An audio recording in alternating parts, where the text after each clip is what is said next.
Welcome to CSIS Online.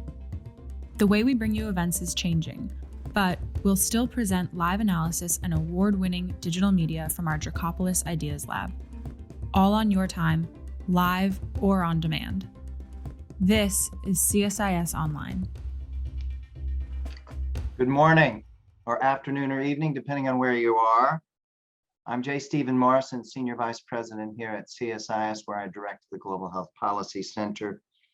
This event today, Mitigating the Impact of Sanctions on Humanitarian Action, features a conversation with Congressman Andy Levin, a Democrat, represents the 9th District of Michigan. He comes with a pretty remarkable background as a union organizer, as a workforce policy expert, human rights advocate, and green energy entrepreneur. He's a graduate of Williams College, Harvard Law School, has a master's in Asian Studies from Michigan. For the purposes today, what's most important for us to keep in mind, he's vice chairman of the House Foreign Affairs Committee, Subcommittee on Asia, Pacific, Central Asia, and Nonproliferation. We've worked very closely with the chairman of that committee, Congressman Ami Bera, who's been part of the CSIS Commission on Strengthening America's Health Security now for 3 years. He's also part of a panel, high-level panel focused upon vaccine confidence and misinformation here in the United States. We'll be talking, I hope, in the course of this conversation about a bill submitted by Congressman Levin, HR 7218, Enhancing North Korean Humanitarian Assistance Act, which argues, as we'll hear from Congressman Levin, argues for greater flexibility, speed, wider exemptions on humanitarian action in North Korea, as well as ease of travel by NGO personnel there. We've had a very special interest here at CSIS, both our program and Jacob Kurtzer's Humanitarian Agenda program on North Korea. We've published an analysis through our commission of the humanitarian access issues and done a short 19-minute documentary on that. We've also shared with Jake and participated in the Humanitarian Access Task Force, which he organized a few years ago. These issues could not be more timely when we're talking about DPRK, North Korea. This is a country which in the course of the pandemic has resorted to a complete closure of its borders.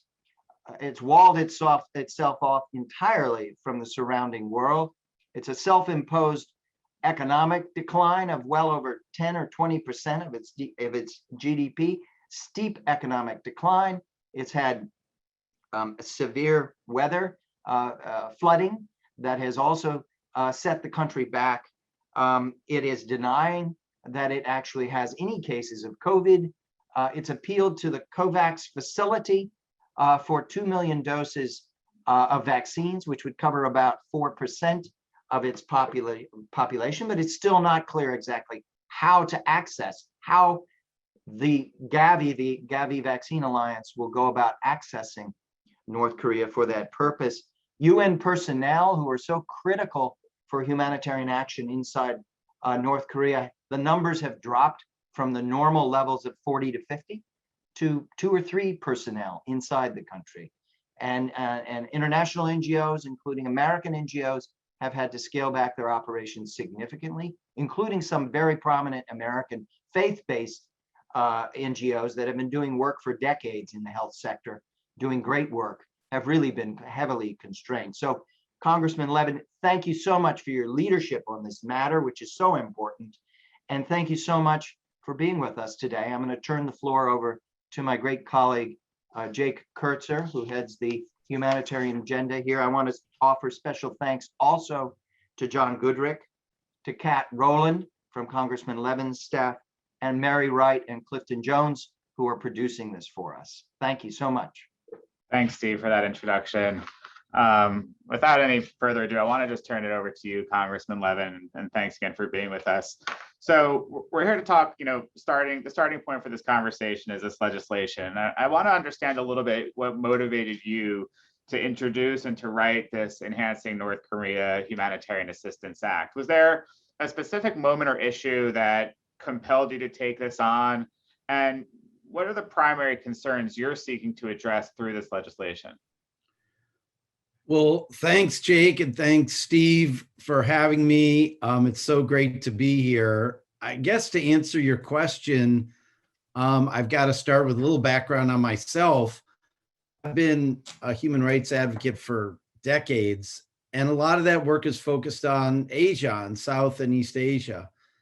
In college, I spent a year in India studying Tibetan language and Buddhist philosophy, and then I went on to get a master's degree in Asian languages and cultures from the University of Michigan.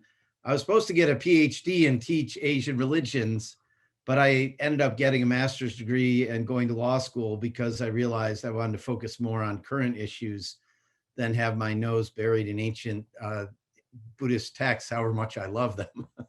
So in 1989, as part of that, I actually traveled to Tibet and Hong Kong and was in Chengdu during the crackdown on dissent on June 4th and thereafter, which we called the Tiananmen Massacre, but of course it was a national crackdown. And in between college and grad school, I spent 5 years helping healthcare workers form unions with SEIU here in the United States. Limitations on freedom of association at work in our own country is another whole human rights discussion we can have another day. But in the course of that work, I learned to speak Haitian Creole and got involved in doing human rights work in Haiti. And I continued that later when I went to law school after Haiti's first democratically elected government was overthrown. I bring all that up because what prompted me to seek a seat on the Foreign Affairs Committee of the House and on the Asia Subcommittee in particular during my first term was all that experience I had. And it's really to fight for human rights was one of the reasons I came to Congress. And now it's just a great honor to be the vice chair of the Asia Committee.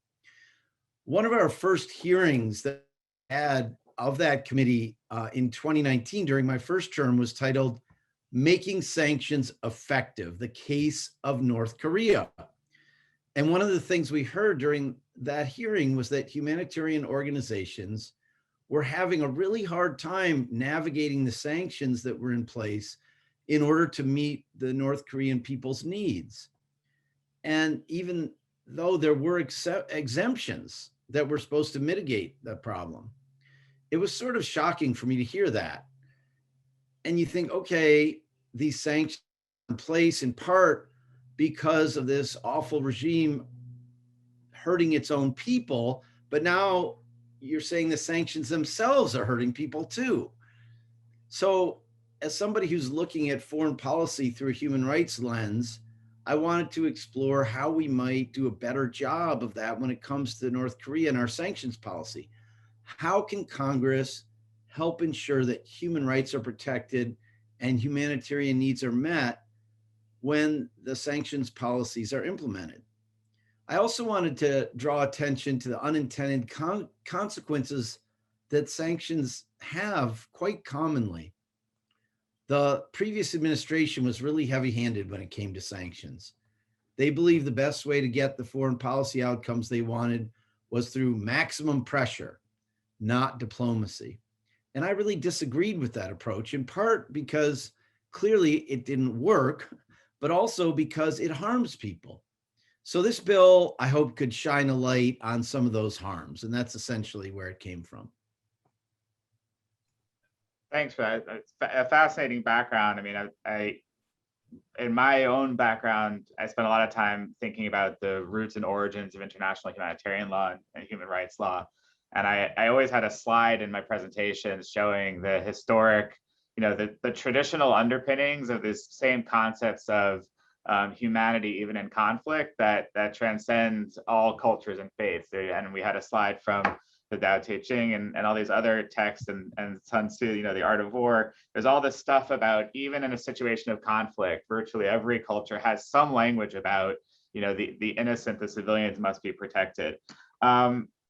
You mentioned in your comment, the awfulness of the regime in DPRK. And I think one of the challenges we're thinking about is there's a lot of interest in fixing the unintended consequences of sanctions. But in the context of North Korea, how do you think about sort of disaggregating or distinguishing between the harms caused by this awful regime and those, the unintended consequences of the sanctions. And then how do you think about distinguishing between those harms when you crafted this bill and as you try to work it through the legislative process? Wow, that's a really great question, Jake. I mean, I think we need to be really realistic in our foreign policy, even as it's a human rights and humanitarian forward foreign policy. I guess one way that's helpful to think about this question in this particular case is, what should the ruling elite or the government be responsible for? And clearly, a big thing that is a government's responsibility is public health infrastructure. I think we all like to assume that government's going to do its best to ensure that there's an infrastructure in place to take care of people when they're sick, and that the government's committed to preserving people's health and well-being. Well, in North Korea, we know that's not the case. The infrastructure and the commitment just aren't there. And that's especially alarming now because of COVID, but even before, it was a huge issue. North Korea has one of the highest burdens of tuberculosis in the world, for example. Year after year, TB is the world's top infectious killer, even though it's curable. So that's clearly something that would be part of a public health infrastructure, but it's also something that humanitarian organizations can help tackle. So it's an interesting example because it shows the negative impact of sanctions. So the sanctions provide exemptions for food and medicine, right? But drugs aren't the only thing you need. Like taking the example of TB. In 2018, the AP reported about doctors in North Korea finally getting the machines they needed to do rapid TB tests. But those machines need special cartridges to operate. And those cartridges were getting held up because of sanctions. So this is an example where I think it's relatively easy to say the government's to blame for the lack of public health infrastructure and therefore the failure to keep TB under control, but the sanctions are to blame for impeding the delivery of humanitarian aid meant to fill that gap. So that's kind of an example of how I walk that line. Thanks for that. I mean, I think it's clear, and I think this is also one of the, generally speaking, one of the complicated issues that humanitarian organizations grapple with is when they are in this functionality of replacing the essential role of the state, in this case, in terms of providing, basic healthcare. In the legislation, it references a UN report, the panel of experts talking about some of the issues you challenged, that you mentioned about how sanctions challenge the provision of these, basic essential services. And so in thinking about improving the overall process, what are some of the policy options that you've put into this legislation that you think would help mitigate this process?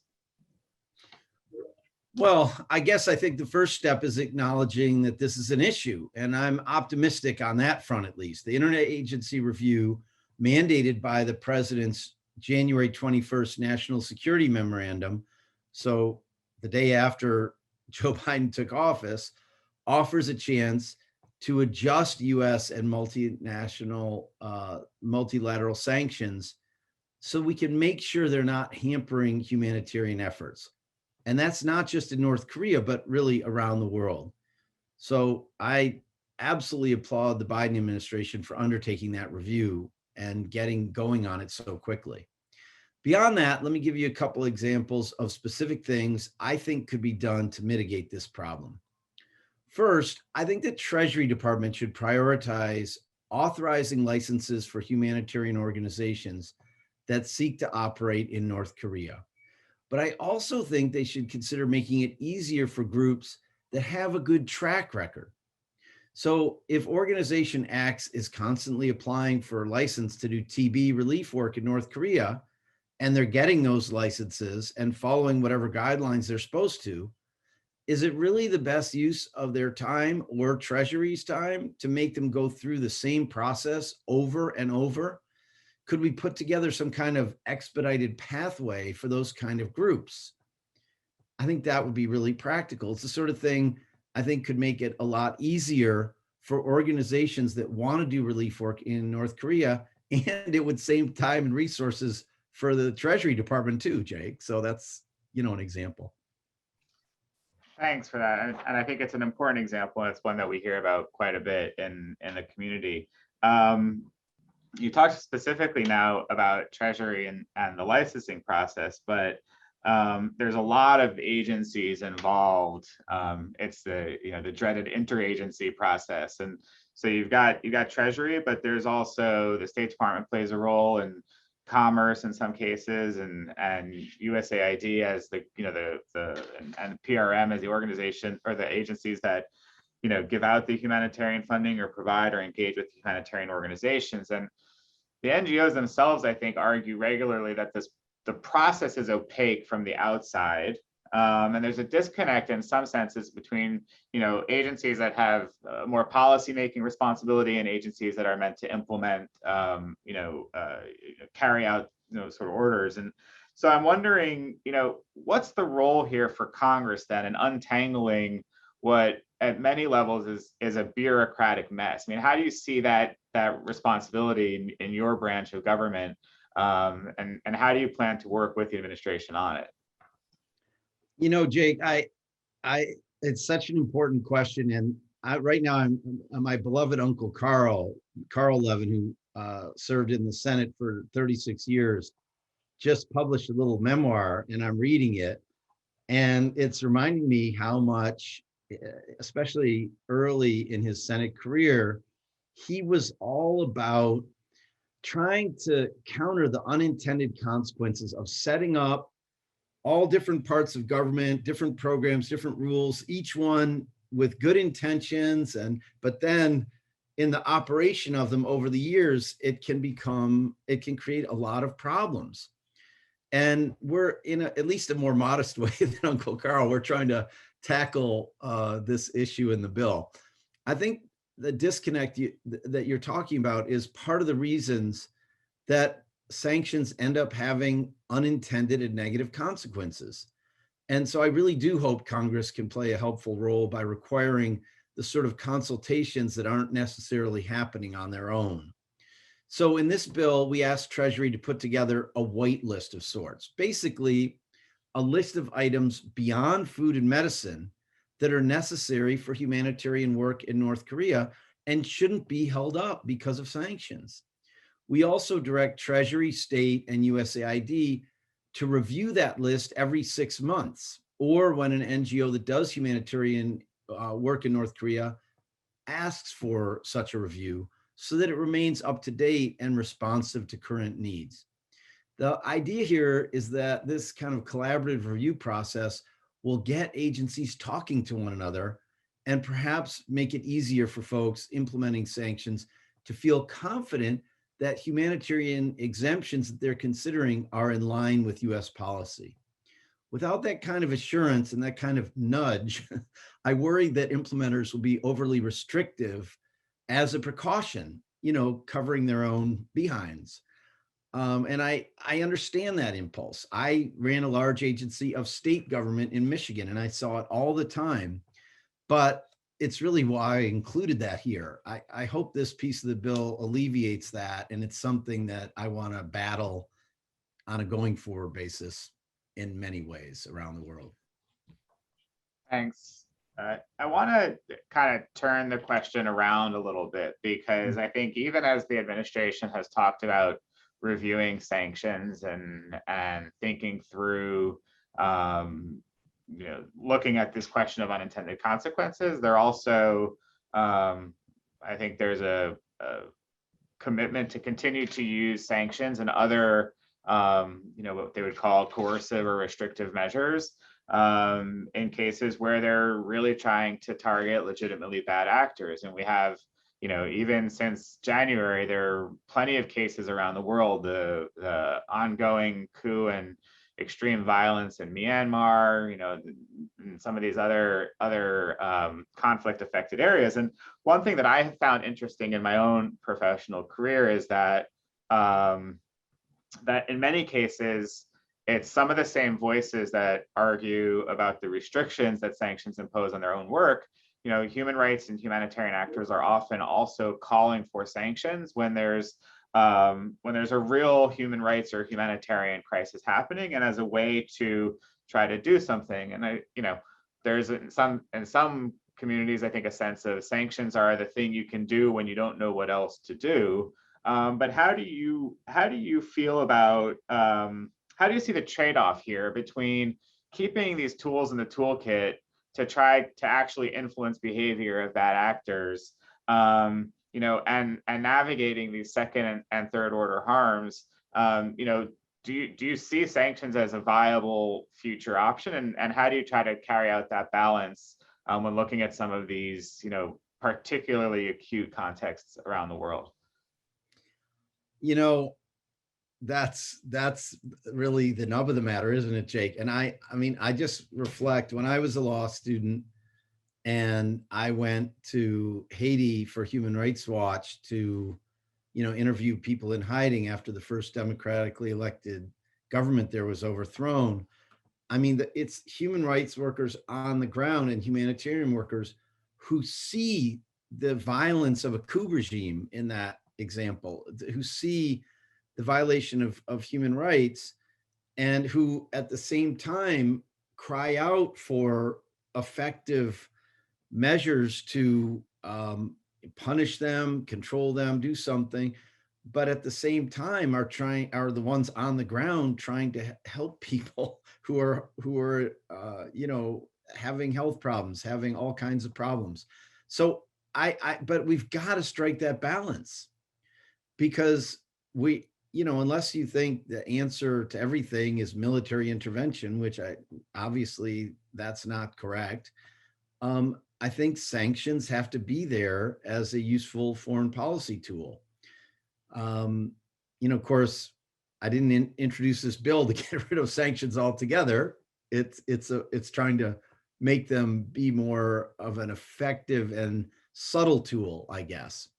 I think that the key thing is to impose sanctions thoughtfully and deliberately.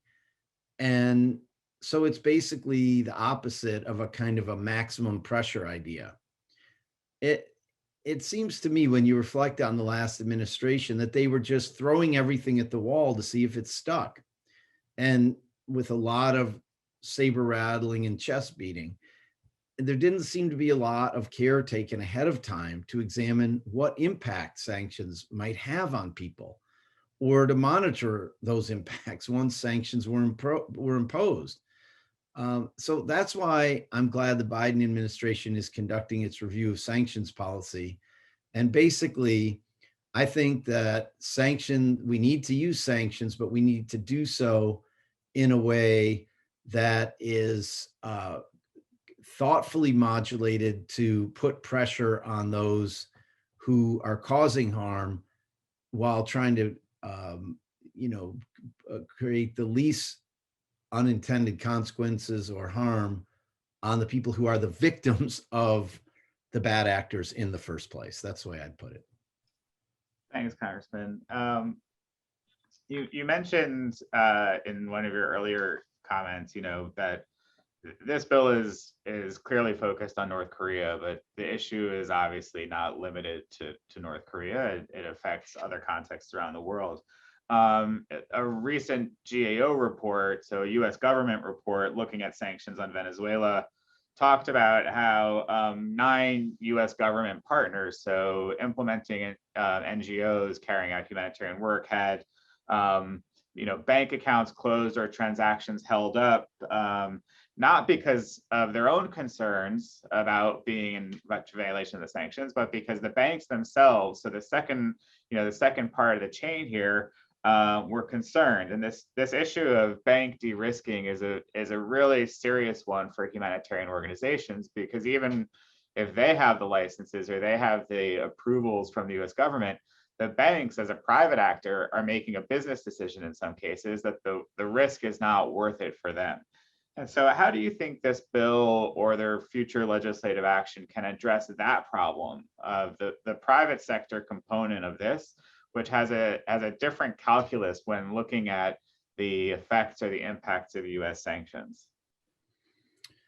Well, you know, no question, banks have an important role to play, and they can get caught up in all this. I mean, banks need to transfer funds, process payments for things like humanitarian workers' salaries and so on. So clearly, humanitarian organizations need financial institutions to do their work. And when a bank is risk averse, as I think almost all of them are, and they try to avoid violating sanctions policies, it can make their work that much harder. Broadly, I hope that my bill and the GAO report that you referenced, which I actually requested back in 2019, I think, and other similar items bring more attention to this problem and get governments and financial institutions talking more about how to mitigate it. More literally, though, the bill does a couple of things on this. First, it expresses the sense of Congress that financial institutions should recognize and consider the reputational and practical costs of impeding legitimate efforts to deliver life-saving aid to North Korea.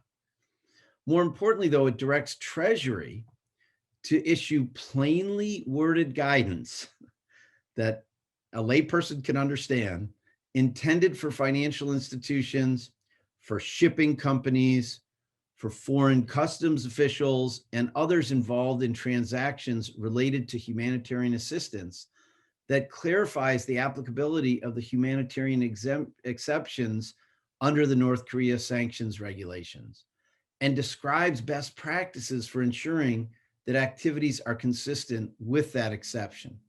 My hope is that this guidance will help alleviate some of the bank's concerns and avoid unnecessary situations where a bank feels the need to be overly cautious and they end up blocking aid that should be allowed.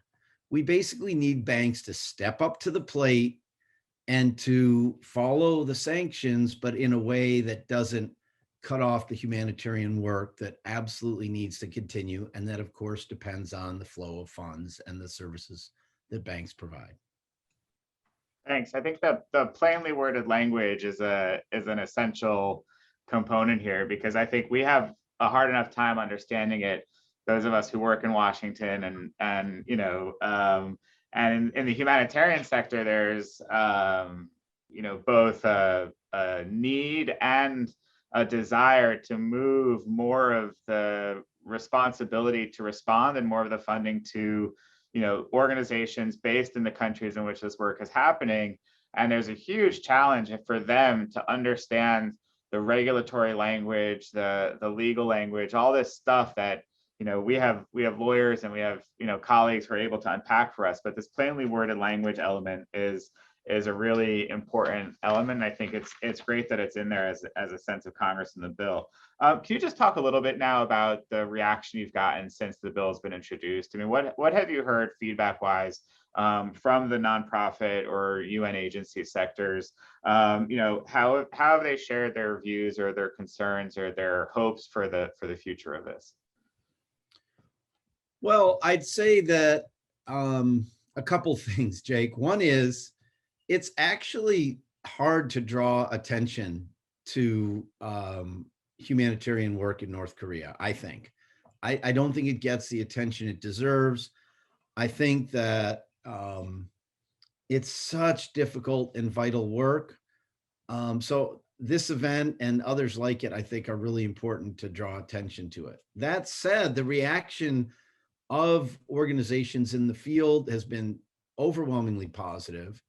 And what I'm working on now is to see if I can kind of quietly build bipartisan support for this. The House just passed my resolution on the coup, condemning the coup in Burma. And by the way, my resolution didn't just call for the reinstatement of the democratically elected government, but noted that the little experiment that had been going on with democracy in Myanmar or Burma, didn't really always include the Rohingya, the Kachin, Karen, and other minority peoples, and that needs to be addressed as well. But anyway, we were able to, I got not just Chairman Meeks, but Ranking Member McCall, and both the chair and ranking member of the Asia Subcommittee to be co-sponsors. And we actually passed that resolution out of the House Foreign Affairs Committee unanimously. And then we passed it on the floor with just 14 votes against it. So I'm really hopeful that we can build bipartisan support for this. That would be my goal, because it has a lot more oomph when we pass, especially, things relating to foreign affairs, human rights, humanitarian assistance on a bipartisan basis. No, I agree, and I applaud that effort, and particularly with respect to the Burma sanctions. I think it's incredibly valuable that it had that level of support for that terrible crisis. And I think it's an interesting time now. We talk about this and off the Hill quite a bit, because there are many of these sanctions and these counterterrorism restrictions that NGOs have to navigate. There really does seem to be a moment of opportunity here within Congress and in the more broader foreign policy community, rethinking the overall approach. So, I wish you the best of luck in trying to build that bipartisan support.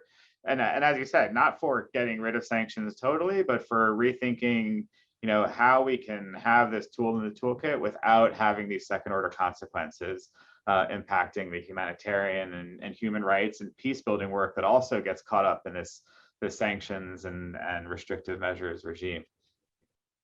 We have a question here from the audience about monitoring the impact of sanctions on humanitarian operations. And how do you think we should be going about monitoring the effect and conditions of sanctions? And where do you see that responsibility sitting within, the federal government apparatus for taking on this monitoring and evaluation of the overall impact of the sanctions?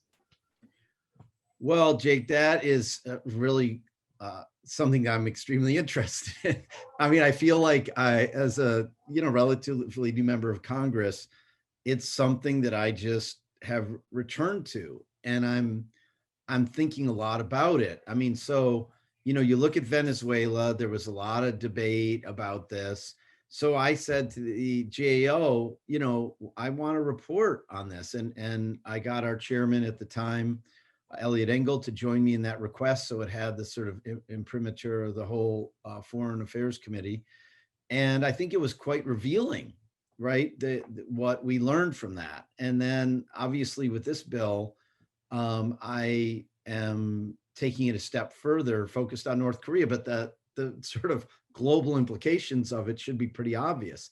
So I guess the simple way I'd answer this is that ideally, the Treasury Department and the State Department and USAID would work collaboratively on this.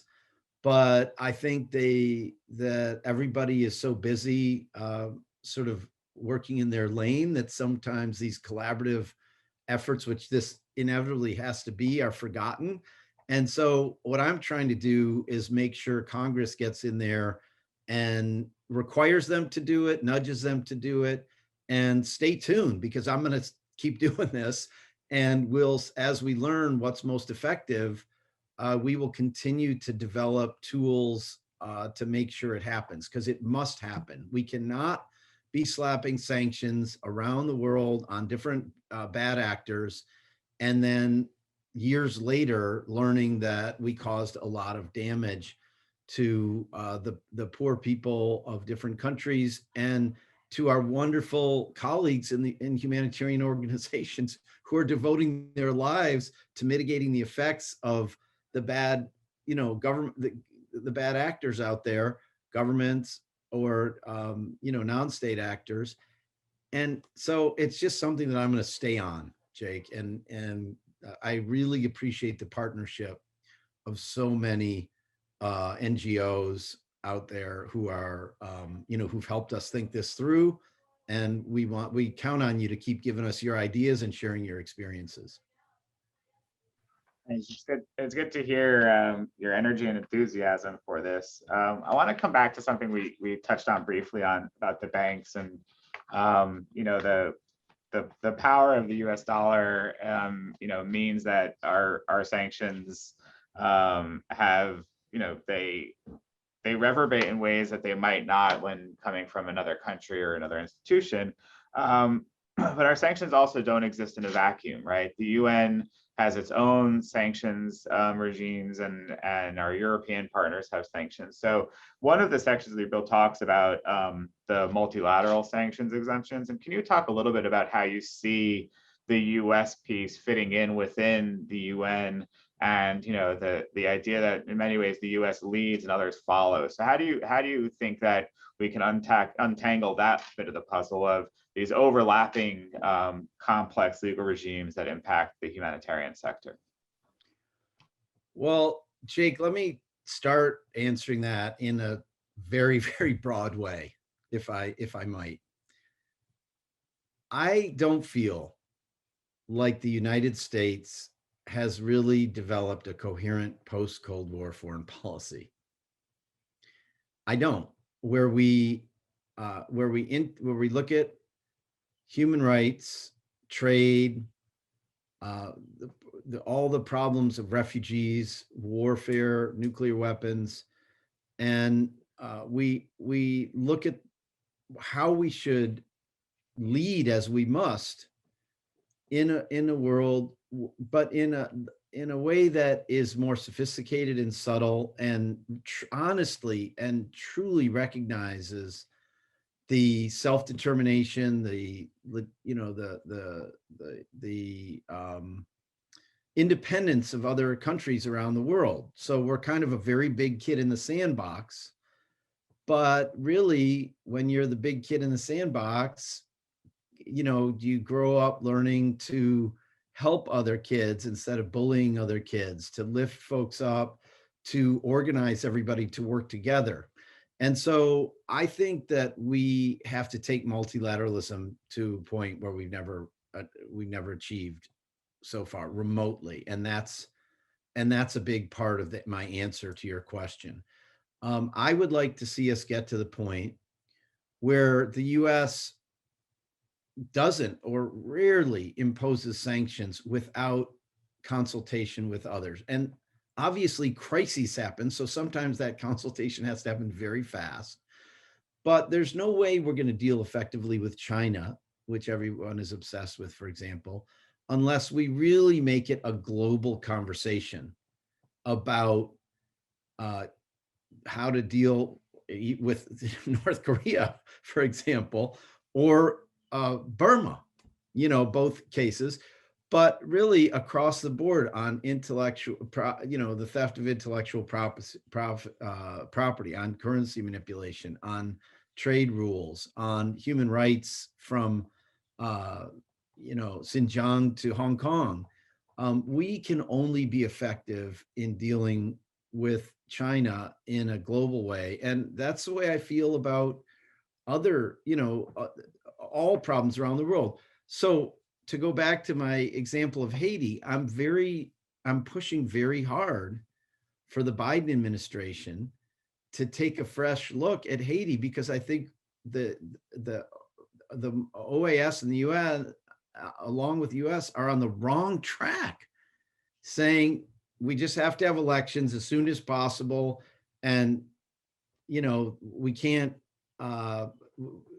Moise is there, that I call him the de facto president, because the Haitian civil society has decided his term ended, and the legal opinion in Haiti really is overwhelmingly that his term ended.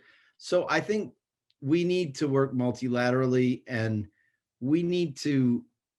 I also think that the degree of subtlety and sophistication that sanctions regimes need to have, if they're not going to harm the people we're trying to help, we're much more likely to achieve it if we sit down with everybody in the neighborhood and say, how are we going to get this done? Because neighboring countries, our allies, have a variety of relationships with the country in question, And I just think we're much more likely to get a better outcome. So it's a bit of a long answer, but I feel incredibly passionately about this. We can really achieve a much more effective foreign policy altogether if we really have intense dialogue on how to do this most effectively. Thanks, Congressman. I think your passion comes through, and the enthusiasm for the issue comes through. And I mentioned the peace building community, that the dialogue is, you're talking about dialogue with all parties. I think multilateral level, peers, adversaries. One of the issues, I think the humanitarian community is seeking is, as you mentioned, more dialogue with government in the process of thinking of these sanctions. And we saw some really positive signs from the Biden administration at the onset, with hearing the message from the humanitarian community about the designation of the Houthis in Yemen and the potentially devastating impact that would have. So I think there really truly is a moment here for increased dialogue, a moment here for, for putting in place or alleviating some of the regulatory burden that impedes dialogue, even with our adversaries, both at the multilateral level, but even in countries where we just have to have some exchange to understand and try to get to a better place on behalf of the civilian population. And so I know we're running short on time, and you have places you need to be as well. So I wanted to give you a chance, if you have some final thoughts you want to share before we conclude this event, on your next steps and the path forward for this legislation and for this issue. Well, first, Jake, thanks so much to you, CSIS. This is just the kind of dialogue I think can move things forward. And let me focus on the bigger picture here. Let's take the example of Yemen. I mean, what a huge humanitarian crisis, not caused by Mother Nature or whatever, but by governments, by we imperfect human beings and human beings with power in other countries. I am a congressman from suburban Detroit. My own district has the most Iraqi-born people of any in the whole United States. I have many others from throughout the Middle East and North Africa. But Metro Detroit more broadly is a huge center of Yemeni Americans. And can our government listen to our own citizens who, hail from Yemen? Can we work with peace groups, with humanitarian groups, to realize the folly of our ways in supporting Saudi Arabia's horrifying war there, when we should be making peace, bringing people together, insisting on lowering temperature, dialogue, full access for humanitarian groups. Instead, we sort of took sides and supported a war and blockades. Are we still supporting effectively a fuel blockade on Yemen today? So I think that I just want to end on a really hopeful note about Joe Biden, Kamala Harris, Secretary Blinken, Jake Sullivan, the team they're putting together. I'm sure we'll have bumps in the road, but I personally, we in the House Foreign Affairs Committee and, the larger community interested in a better U.S. foreign policy, I think have started a really great dialogue. You have to realize that we didn't have a normal transition, that the outcome of our election was denied and there was no normal transition. Then we had the shock of January 6th, slowed things down, but they're staffing up, and we are going to push ahead to have a really strong dialogue with them. There's not been a president with more foreign policy experience than Joe Biden in many, many years. And we're pushing super hard to have a more active role for the House Foreign Affairs Committee in a dialogue with them, of course, with our partners in the Senate, and with all of our friends who are actually out there on the front lines in the humanitarian groups, the human rights groups, the peace groups, the nonproliferation groups, and so forth, so we can, really move in a different direction. So I'm hopeful, but very determined to keep up the pressure. And we're going to get this bill passed, Jake, so we can, move forward in a better way in North Korea.